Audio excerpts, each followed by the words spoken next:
Estados e União vão ter que sentar à mesa para negociar nos próximos 60 dias. Este é o prazo que o Supremo Tribunal Federal deu para que se chegasse a uma solução sobre a dívida interna. Para explicar como o Rio Grande do Sul contraiu esta dívida e que alternativa o governo tem, estão conosco o economista da Fundação de Economia e Estatística do Estado, Carlos Paiva, e o economista e coautor do livro O Rio Grande Tem Saída, Darcy Francisco Carvalho.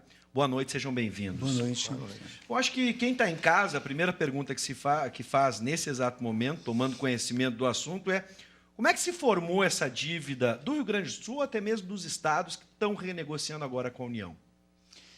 A história da dívida de cada estado é bastante diferente. Eu acho que isso é um problema que nós não temos conseguido enfrentar muito bem. O Rio Grande do Sul tem uma peculiaridade enorme na formação dessa dívida. Quando inicia a República, o governo federal, por insistência dos militares, decide que todos os funcionários públicos receberão aposentadoria integral. E os estados, que têm uma federação bastante radical, têm autonomia para definir se farão as mesmas coisas, tomarão a mesma decisão ou não. O único estado que adota esta perspectiva de que todo funcionalismo público deve ter aposentadoria integral é o Rio Grande do Sul. O Rio Grande do Sul tem aposentados com pleno direito de recebimento até a morte, desde 1889, portanto. No Império, existia para uma pequena fração do funcionalismo, aqueles, na verdade, que tinham QI, quem indica, né? E eles chamavam os demais de jornaleiros, porque eram trabalhadores eventuais, não tinham sequer estabilidade no emprego. Acaba com isso o governo militar, no período do Deodoro, e o Rio Grande do Sul adota. Os demais estados só vão começar a ter essa prática depois do Estado Novo, na verdade, após a queda de Vargas em 1945. Além disso, o Rio Grande do Sul tem um padrão de construção do Estado muito peculiar. Em função da própria Revolução Federalista, que dá sustentação à nossa transição republicana, você tem uma demanda por escolarização para o apoio dos pequenos produtores da fração norte do Estado, que apoiaram a Revolução Federalista, o Júlio de Castilhos e o Borges, e nós disseminamos professoras por todo o interior do Rio Grande do Sul. Não foi o Brizola que começou com aquelas brisoletas, aquelas escolinhas. Já do Júlio de Castilhos, na tradição do Borges, isso também existe. Então, isso é uma construção completamente peculiar. O resultado é que, hoje, da folha de pagamentos do Rio Grande do Sul, mais de 54%, foi a última informação exata que eu tenho, mas estava crescendo tanto que eu diria que hoje já está acima de 55%, é com aposentados. Nós temos mais da metade do funcionalismo da folha está sendo paga para aposentados, para quem não está na ativa. O estado que está mais próximo de nós é o Rio de Janeiro, que tem 43% apenas de percentagem. Ou seja, é uma distância enorme. De outro lado, vários estados foram constituídos muito recentemente, como o Tocantins, por exemplo, e deixou para Goiás toda a sua folha de aposentados. Portanto, ele tem 1% de comprometimento com aposentados. E esse é o grande problema. A União busca discutir as questões das dívidas como se todos os estados tivessem a mesma história. E isso é um absurdo. Rondônia, Amapá, Roraima, que deixaram, durante muito tempo, todo o seu funcionalismo era federal, enquanto elas eram territórios da federação. E depois, quando viraram estados, não tem ainda aposentado qualquer. E querem discutir com o Rio Grande do Sul como se as situações fossem exatamente as mesmas. Além disso, a negociação proposta pelo Fernando Henrique Cardoso com o Malan e aceita pelo Brito foi uma negociação esdrúxula. Nós estamos pagando juros usurários, além de um IGPDI que ficou muito acima do IPCA a partir do próprio Plano Real. Durante o período do governo Brito, a dívida simplesmente cresceu 122%. Posteriormente, ela até encontrou uma certa estabilidade, mas ela já é tão elevada que não há a menor condição de pagar apenas com diminuição dos gastos correntes, como tantas estão tentando, para mim, instituir e propor. Eu acho que essa dívida só é pagável numa mobilização da comunidade, da sociedade rio-grandense, que esclareça que a nossa dívida é peculiar. Sim. Doutor Darcy, por favor, agora a sua observação. Bom, eu divirjo bem do meu colega, no ponto de vista. Em primeiro lugar, já que ele fala com Previdência, o assunto é a dívida. Sobre a Previdência, nós temos um alto custo, mas as pessoas não sabem. 87% dos servidores do Estado têm aposentadoria especial. O que é isso? Ou se aposentam com 10 anos a menos ou 5 menos a menos. Com 50 anos 50 anos de idade mínima ou sem idade mínima. Exemplifico. 50% dos funcionários do Estado são professores. Se aposentam com 50 anos de idade mínima com 25% a mulher e 30% o homem. Como 90% é mulher, 90% de 50%, 45% se aposentam com 25 anos de idade. A pessoa entra com 21 com 46, não pode, porque não pode se aposentar com 25 anos, mas com 50 está aposentado, fica 35 anos recebendo. Na segurança pública, é a mesma regra, só que não tem idade mínima. A moça policial que nós vemos na rua, se ela entrar com 21, 46 está aposentada e fica recebendo toda a vida. Essa é a causa maior do nosso problema previdenciário. Sim. Agora, o problema da dívida, eu discordo frontalmente quando dizem que foi um negócio mal feito. Eu tenho aqui no meu livro, vou deixar contigo, no capítulo 3, na última página, todos os estados fizeram mais ou menos a mesma negociação. Então, não tem esse troço de Brito fez diferente. Todos. O que aconteceu é que aqueles estados, uns estados foi 6% de juros, outros 7,5% e outro 9%. Por que foram 9%? 9 foram aqueles que não deram entrada nenhuma. O Rio Grande do Sul, que deu entrada no financiamento, ele ficou 6%. Aqui está todas as condições. Sim. Aqui, ó. O meu objetivo aqui é até mostrar para os telespectadores o livro. Mas voltando então ao assunto. O problema da dívida, o que aconteceu com a dívida, ninguém interpreta bem isso aí como tem que ser. Quando foi feito o acordo da dívida, o Estado devia muito. E, além disso aí, se fosse pagar a prestação, ficaria muito caro. Então, estabeleceu 13% da chamada receita líquida real. Só que, dentro desses 13%, ficou 5 operações anteriores, que tinham 5 renegociações. E, além dessas renegociações, teve 11 bilhões em termos de hoje, que na época foi 3 bilhões, do PROES, para financiar o sistema financeiro que estava quebrado. O que aconteceu? Eu tenho aqui, ó, nos primeiros 99 e 2000, ficou de resíduo da dívida 52%. Ou seja, nós pagamos 48% do que tinha que pagar. E isso foi para o Estado devedor, e aí ele tem razão. Incidiu novamente juros e tivemos um azar. O IGPDI, que foi o indexador da dívida, que no ano do acordo ele cresceu 1,7%, igual ao IPCA, não foi diferente, disparou depois, porque ele sofre a influência das máximas das ações cambiais que ocorreram duas, uma em 99 e outra em 2002. Então, isso fez com que crescesse esse saldo devedor, e eu concordo, é impagável. Então, nós temos que fazer um acordo, isso é inquestionável. Agora, o acordo tanto não foi mal feito que, na época, a União pagou 26,5% para captar o dinheiro e emprestou por 8%, 6% e mais 1% de... Então, para a época, foi um bom negócio. O problema é que a situação se modificou. Hoje em dia, também, juros de 6% é muito alto. Mas tudo isso aí é renegociável, o governo está prometendo, o governo federal, já tem uma lei aprovada que é 4%, vai mudar para o IPCA, que deveria regredir. O grande acordo seria regredir, mas se regredir, os outros estados tudo têm devolução, todos não. Os 15 ou 20 vão ter devolução e não tem como. Bom, a grande questão, claro, que muitas pessoas que estão nos assistindo não são especialistas em economia, mas em algumas questões têm noção, por exemplo, da discussão a respeito do juro simples e o juro composto. Né? Como é que a gente pode explicar isso? Porque, por exemplo, alguns ministros já se manifestaram de que, em alguns casos, o juro composto, ou pelo menos nesse caso, o juro composto seria aplicável. Outros, o Estado, pelo menos, tenta que o juro seja simples. Como é que a gente pode resolver esse impasse e por que esse impasse? Na verdade, essa questão é bem mais complexa do que pode parecer, tá certo? Os juros são, pela própria natureza deles, compostos, tá? A exigência de juros simples é uma exigência legal, meramente legal, e que tem controvérsia. Os economistas entendem que os juros têm... A sua estrutura é de composição. Os ganhos são compostos. Isso é da estrutura da lógica econômica. Tá? Os lucros são compostos, os juros são compostos. Não é essa a questão. A questão, na verdade, para mim, é um pouco anterior.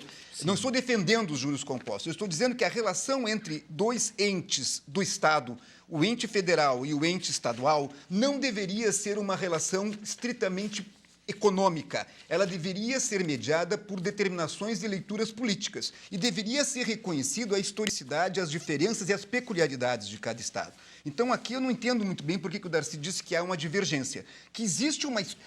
O que eu acho problemático, que eu acho assim, nós não conseguiríamos jamais sair deste buraco enquanto pelo menos não houver um mínimo de consenso entre a comunidade e a sociedade gaúcha. A nossa dívida é particular. Quando nós vamos para o debate, alguém diz assim, não, se Tocantins consegue pagar, por que nós não vamos pagar? Isso revela uma inconsistência absoluta, uma incompreensão radical da peculiaridade da nossa dívida e contribui para que nós não tenhamos unidade para tentar enfrentar esse problema. A dívida do município de São Paulo e a dívida do Rio Grande do Sul têm particularidades e devem ser tratadas com particularidades, como a dívida de Nova York, do município de Nova York, foi tratada com particularidade quando Nova York praticamente quebrou há 30 anos atrás. É preciso reconhecer uma história peculiar. Se nós erramos ou acertamos, o que importa é que nós fomos referência nacional. Nós seguimos tanto aquilo que o Exército positivista tinha colocado como o seu padrão de previdência, como aquilo que o Getúlio colocou depois. E nós demos um exemplo para o país. Se esse exemplo não foi o mais correto, o que importa entender é que, historicamente, nós estávamos à frente daquilo que ainda se admitia. O governo imperial era um governo absolutamente restrito nos direitos trabalhistas. O pequeno carteiro, o pequeno funcionário não tinha garantias. Agora, o grande funcionário tinha garantias. O judiciário, esse pessoal todo tinha suas garantias já dentro desde o Império, de aposentadoria integral. O Rio Grande do Sul incorpora primeiro. Isso envolve uma história. Essa história tem que ser trabalhada. Nós começamos a ter déficits muito antes de qualquer outro Estado. Não se trata de nós termos tido uma administração perigosa, uma administração corrupta, uma administração incompetente das finanças. Nós tivemos responsabilidades previdenciárias muito maior do que em qualquer outro Estado. Isto tem que ser entendido.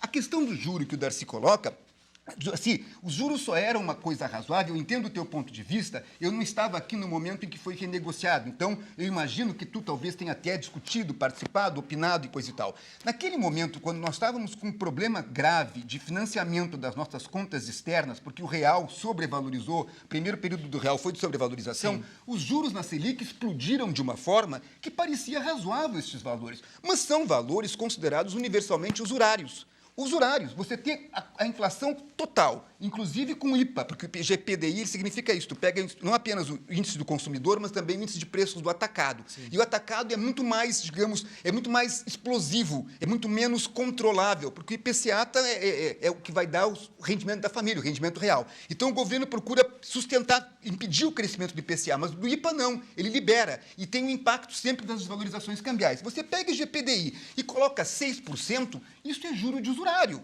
percebe? Isso não é uma negociação entre entes políticos. E mais, não se reconhece a especificidade de cada Estado. Ou seja, trata-se Roraima e Rio Grande do Sul como se fosse a mesma coisa, apesar de Roraima ter acabado de deixar de ser um território federal e que não tinha um único funcionário público estadual aposentado. Sim. Isso não pode ser considerado assim. Nós precisamos ter unidade como gaúchos para poder entender que temos que romper com isso. E romper também, nesse ponto eu concordo.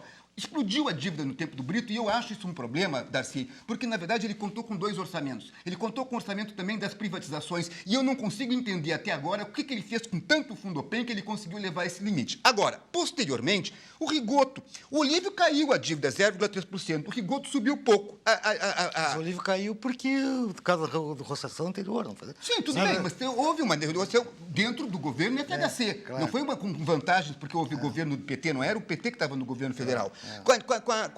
Com a Ieda caiu um pouquinho. E com o Tarso subiu um pouco mais do que o Germano Rigoto. Na verdade, nós estamos praticamente empatados. Entretanto, o processo de envelhecimento dos funcionários públicos está levando a um crescimento da parcela maior, inativa. Claro. E nós estamos vendo a insegurança nas ruas. Sim. Doutor Darcy, por favor. O problema é o seguinte, só tem uma coisa no Rio Grande do Sul que é unanimidade. É dizer que nós somos, todos os nossos mazelas é culpa dos outros. Quem diz isso aí é aplaudido. Nós não assumimos as nossas culpas. Nós, de 1960 a 1998, nós tivemos, durante 28 anos, uma média de 15% ao ano de déficit primário. O que é déficit primário? Déficit antes da dívida. Porque nós gastamos demais, porque nós investimos mais que podia investir. O governo federal também nos prejudicou, isentando o ICMS, que era um tributo nosso, para facilitar as políticas de exportação. Então, tudo isso é verdade. Formamos uma dívida, essa dívida se multiplicou por 27 em 28 anos, praticamente uma vez por ano. Foi aí quando veio o acordo em 98. Então, agora, esse acordo Se não fossem os resíduos da dívida, se nós pagássemos toda a dívida calculada, nós não tínhamos esse problema hoje. O grande problema da dívida é que não tinha como pagar tudo, porque ia ficar 20% da receita. Não havia como. Mas se nós pagássemos aquilo que é calculado, é como acontecia com o BNH antigamente. A pessoa pagava a prestação pela equivalência salarial e o saldo devedor se reajustava pela correção monetária. Não acabava nunca. Então, esse foi o problema. Agora, quanto a essa história de juro composto e juro simples, sinceramente, eu não sei. Para mim, está havendo uma enorme confusão nisso aí. Eu sou um dos poucos que digo, esses dias vi um grande economista dizer a mesma coisa. Não existe juro sobre juro na tabela Price. Isso eu provo matematicamente e provo também porque o saldo devedor, tu calcula, por exemplo, tu deve 10, paga 1.000, ficou 9, calcula o juro sobre 9. Paga o juro, deduz da amortização, sempre vai pagando pelo saldo devedor onde não tem juro. Não existe juro composto na tabela Price. O que existe, que eles chamam de anatocismo, que é juro sobre juro, o juro sobre juro existe pelo seguinte, porque nós não pagamos toda a prestação, e metade da prestação, durante muitos anos, depois 30%, 40%, foi para o saldo devedor, ali já tinha juro, e recebeu o juro de novo. Sim. Então, o que tem que ser feito, se não dá para retroagir o IPCA até lá, nós podemos, já que o governo está baixando para 4 juros, está dando 20 anos de prorrogação, nós podemos, então, reduzir, tentar negociar que não nos cobrem mais juro sobre juro, que é o juro que está nos resíduos da dívida, que ali já tem juro. Se nós conseguirmos isso aí, essa dívida desaparece lá para o ano, demora um pouco, mas lá para o ano 2028, por aí, ela acaba, fica 1%, 2%, já fiz todos esses cálculos. Sim. Tá? Mas nós temos que saber negociar isso aí. Agora, essa história de juros simples, como está proposto, eu não acredito. Bom, agora vamos pontualmente algumas questões até para a gente avançar. O governo federal vai perder recursos se o STF julgar a favor dos estados? Isso é uma das, digamos assim, justificativas para essa discussão. O governo vai perder um aporte grande? Sim, vai. Sim, sem dúvida. 300 e tantos bilhões, está em 400 já. Só que, claro, que o governo federal, os juros lá são tão altos, sim, que ele não vai sentir tanto, mas efetivamente é uma paulada para o governo federal. Bom, a gente sabe o que vai acontecer se for, por favor. A questão, na verdade, é... Hoje nós fazemos o cálculo do superávit primário a partir de todos os entes. Então, o governo federal ele passou responsabilidades para o Estado e retirou a arrecadação relativa na política de apoio às exportações, por exemplo, que incide sobre o ICMS, que é a nossa principal arrecadação. O Rio Grande do Sul é um estado que tem uma base exportadora muito maior do que a média do resto do Brasil, seja porque temos relações com o Uruguai, com a Argentina, proximidades, etc. e tal, seja porque temos uma matriz produtiva que é voltada à exportação, soja, etc., agroindústria, nós temos um potencial muito grande, o Brasil todo, e é exportador, e o Rio Grande do Sul é assentado nisso. Então, há um problema, nós temos um problema na nossa exação fiscal que o governo retirou e nas nossas atribuições que o governo exagerou. Então, você diz assim, o governo federal vai perder recursos? Sim, vai, mas é preciso que ele perca. Ele precisa receber o influxo porque ele já abusou do direito de sacar sobre nós. O resultado é que nós estamos vivendo, mas sim, falta de segurança pública, falta de saúde, falta de educação, etc. E é aí que eu quero chegar, por favor, doutora, antes de eu fazer a próxima pergunta. Mas o Estado do Rio Grande do Sul é uma coisa, eu sei que ele é simpatizante do governo Tarso, o Rio Grande do Sul, o Estado está falido. E tem 3 causas básicas. Uma é a crise histórica, é a Previdência, principalmente a Previdência, que ao longo dos anos se manteve. Né? Sim. A outra causa é a crise atual, da estrutura econômica aqui. Da recessão econômica que está caindo a recessão. Mas nós temos uma causa que, para mim, é a principal, é que o governo Tarso ele deu altos reajustes, principalmente a partir de novembro de 2014, e muitos deles se estendendo até novembro de 2018, em percentuais que chegam a quase 3 vezes o crescimento da receita. Então, o Rio Grande do Sul e o governo atual, como é para a segurança pública, como é que não vai cumprir reajuste para a segurança pública? Bom, preciso fazer uma última pergunta, e infelizmente a gente não tem muito tempo e não vai dar para argumentar tanto, mas eu acho que é a pergunta derradeira para quem está em casa e está preocupado com toda essa situação. Se acontecer uma decisão desfavorável aos estados, especialmente ao Rio Grande do Sul, como é possível administrar o Estado daqui para frente com essa perspectiva, com toda a crise que a gente está vivendo? Querido, eu não tenho Eu não sei se é possível administrar o Estado, tá? Eu duvido que seja. E aí eu insisto nesse ponto, assim. Eu acho que, enquanto nós estivermos tentando identificar culpados e nos culparmos disso, e aí eu tenho um enorme respeito pelo trabalho do Darcy, militante mesmo na avaliação, na exposição, mas eu vejo nele uma perspectiva muito nós podemos resolver sozinhos. Como que nós vamos resolver se nós temos um comprometimento com a aposentadoria do nível que temos e já estamos carentes de segurança? Eu estava vendo agora, eu vou fazer quarta-feira, eu estou indo para Goiás para fazer uma apresentação sobre a dinâmica do Centro-Oeste. É uma coisa inacreditável. Em setor de segurança pública, eles têm o que a gente chama de quociente locacional número 2, ou seja, eles têm o dobro do pessoal médio do Brasil. Se você comparar com o Rio Grande do Sul, eles têm 4 vezes mais pessoas na segurança pública do que nós. Isso não é viável, não é possível manter como está. É emergencial que a gente reconheça a particularidade do Rio Grande do Sul e a necessidade de uma renegociação. Sim. Eu, na verdade, estou torcendo para que não haja uma solução de negociação com o governo federal. Entendi, porque só o Supremo Tribunal Federal é capaz de analisar a nossa peculiaridade. Sozinho não temos. Não temos chance, eu acho. Aí eu pergunto para o doutor Darcy para finalizar. Isso aqui é uma questão, a partir dessa perspectiva, ou uma afirmação? Não, é uma questão. O Rio Grande tem ou não saída? É possível ou não? Sozinho. O Rio Grande teria saída. É só uma questão de... Nós, apesar de tudo, nós temos muitas isenções fiscais, o ICMS nos últimos 15 anos cresceu 5% ao ano real. Nós temos receita. O problema é que nós temos um gasto previdenciário muito grande e damos muito reajuste salarial que não podia ter dado. O nosso grande problema é a folha de pagamento. Tanto é verdade, se nós zerarmos a dívida, se por acaso tivesse prevalecido aquela decisão do Supremo, nós ainda permaneceríamos com 300 milhões por mês de déficit. Então não tem, se não sair esse acordo da dívida, nós estamos quebrados. Agora, nem por isso eu estou dizendo que é justo o que está sendo proposto lá. Não, eu acho que, que essa história de Júlio Simples não cabe. Mas eu acho que o Supremo vai dar um julgamento político, porque nós não temos condição de sobreviver, Rio de Janeiro também não.